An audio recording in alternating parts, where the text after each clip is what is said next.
رات معراج کے سفر میں ساتویں آسمان پر حضرت آدم علیہ السلام سے حضرت ابراہیم علیہ السلام سے ملاقات ہوتی ہے، وہاں مرحبا کہا جاتا ہے۔ اس کے بعد آگے آپ سدرۃ المنتہا کے پاس پہنچتے ہیں۔ حضرات آگے کے جو بھی واقعات ہیں، سدرۃ المنتہا سے آگے کے جو بھی واقعات ہیں، ان کو سننے سے پہلے یہ بات اچھی طرح سمجھ لیں کہ آگے کے جو واقعات ہیں احادیث میں ان کی تفصیلات رسول اللہ صلی اللہ علیہ وسلم نے جو رکھی بتائی، وہ اتنی اہم اور ایسی چیزیں ہیں کہ نارمل انداز میں آپ اسے سمجھنا چاہیں تو مشکل ہے، اس لیے کہ وہ آسمانی چیزیں، خاص طور پر سدرۃ المنتہا، قرآن میں بھی یہ لفظ آیا ہے۔ سدرہ کہتے ہیں بیری کے درخت کو، بیری کو سدرہ کہا جاتا ہے۔ وہاں پر ایک جگہ ہے سدرۃ المنتہا، یعنی ایک بیری کا درخت ہے، اس کے اوپر بے شمار نورانی پتنگوں نے اسے گھیر رکھا ہے۔ جو تفصیلات احادیث میں آئی ہیں اسے سمجھنا اور مکمل سمجھانا مشکل ہے۔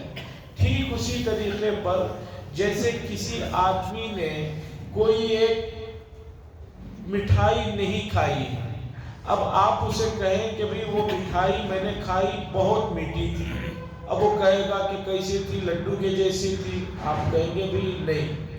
پھر کیسے گلاب جامن کی طرح تھی، آپ کہیں گے نہیں، میٹھی تھی۔ اب میٹھی میں اتنی ویرائٹیز ہیں، وہ جو بھی کہے گا آپ کہیں گے کہ نہیں ایسی نہیں تھی۔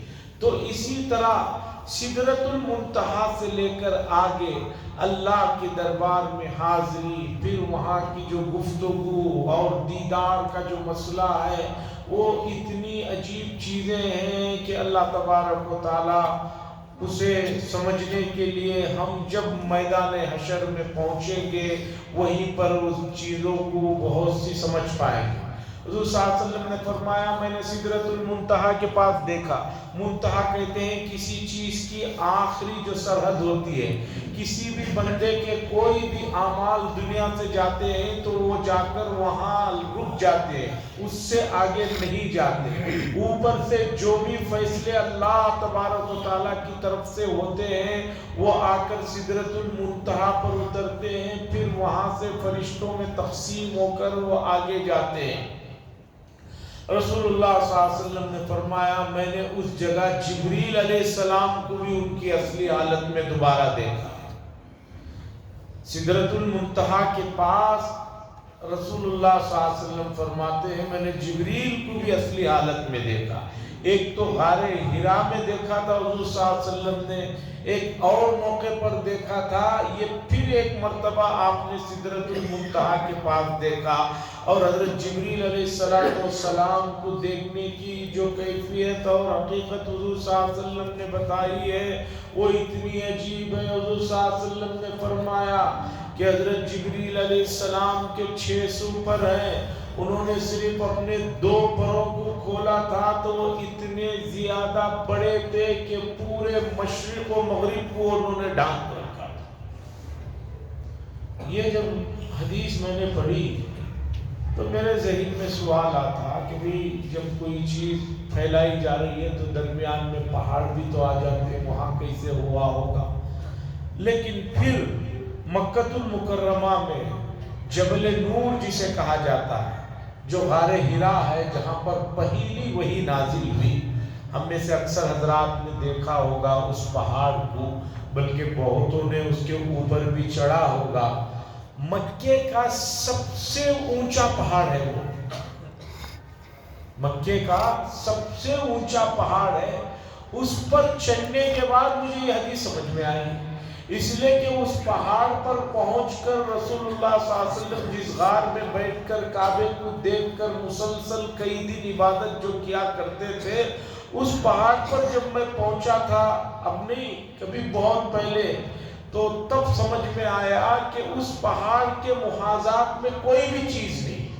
اب اگر حضرت جبریل علیہ السلام نے 2 پر پھیلائے تھے تو جہاں تک نگاہ جا سکتی تھی وہ بالکل صحیح تھی، اس لیے کہ اس کے سامنے کوئی چیز دوسری آڑ نہیں تھی۔ تو حضور صلی اللہ علیہ وسلم نے فرمایا کہ میں نے سدرۃ المنتہا کے پاس حضرت جبریل امین کو دیکھا، پھر جنت کا مشاہدہ کرایا گیا، حدیث میں آتا ہے دوزخ کا مشاہدہ کرایا گیا، پھر اسی طرح صریف الافلام اقلام یعنی قلم کے چلنے کی آواز آ رہی تھی۔ میں نے پوچھا یہ آواز کیا ہے؟ تو حضرت جبریل نے امین نے فرمایا یہ قلم ہے جو چل رہا ہے، جو تقدیروں کو لکھا جا رہا ہے، یہ اس کی آوازیں ہیں۔ تو اس طرح کی بے شمار چیزیں وہاں پر رسول اللہ صلی اللہ علیہ وسلم نے دیکھی۔ پھر اس کے بعد آگے کا مرحلہ پیش آیا، اسے آگے رکھوں گا۔ بتانا یہ ہے کہ اتنے کم وقفے میں رسول اللہ صلی اللہ علیہ وسلم کو اللہ تبارک و تعالیٰ نے جن جن چیزوں کا مشاہدہ اور جن چیزوں کا دیدار فرمایا وہ چیزیں بہت بلند ہیں، بہت اونچی ہیں، اور رسول اللہ صلی اللہ علیہ وسلم ہی کا مقام ہے کہ آپ کو ان چیزوں سے واقف اور ان اسرار سے آگاہ کیا گیا، ورنہ کسی بھی نبی کو آسمانوں پر نہیں بلایا گیا۔ جو بھی گفتگو ہوئی جبریل علیہ السلام کے ذریعے سے دنیا پر ہوئی، آسمانوں پر کسی کو نہیں بلایا گیا۔ ہم اس نبی کے امتی ہیں، یہ ہمارے لیے بھی بڑا شرف ہے۔ ضرورت اس بات کی ہے کہ نبی کریم صلی اللہ علیہ وسلم کی تعلیمات کا احترام کریں، اس پر عمل کریں۔